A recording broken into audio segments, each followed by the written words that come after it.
Results from susceptibility testing are read after 16 to 20 hours of incubation unless otherwise stated in the UCAS Disc Diffusion Manual.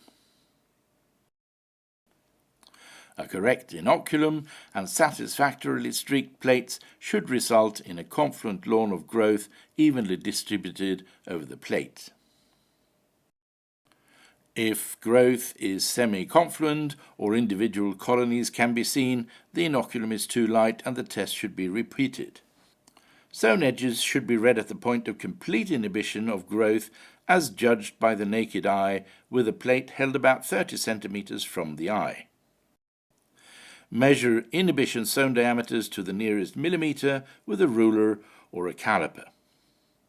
If an automated sown reader is used, it must be calibrated to manual reading.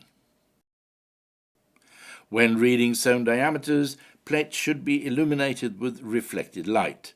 Do not use transmitted light or a magnifying glass unless so stated in the manual. Read unsupplemented Muir-Hinton plates from the back of the plate against a dark background. Read Muir-Hinton plates supplemented with defibrinated horseblood and beta-NAD, so-called MHF plates, from the front of the plate with the lid removed.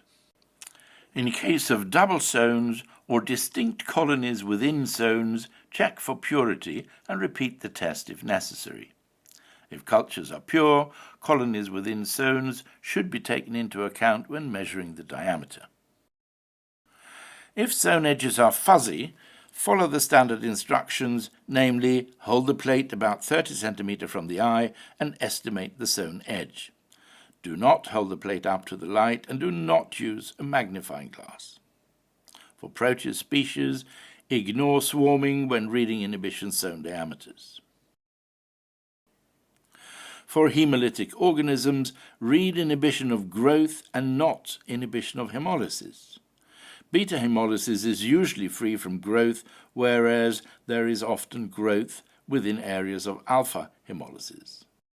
To better differentiate between hemolysis and growth, tilt the plate back and forth and measure the sown diameter. Several examples of reading of inhibition sown diameters are available in the reading guide on the UCAS website. This document also includes reading instructions for specific organism antimicrobial agent combinations. Before interpreting sown diameters into susceptibility categories, check that sown diameters for quality control strains are within acceptable ranges.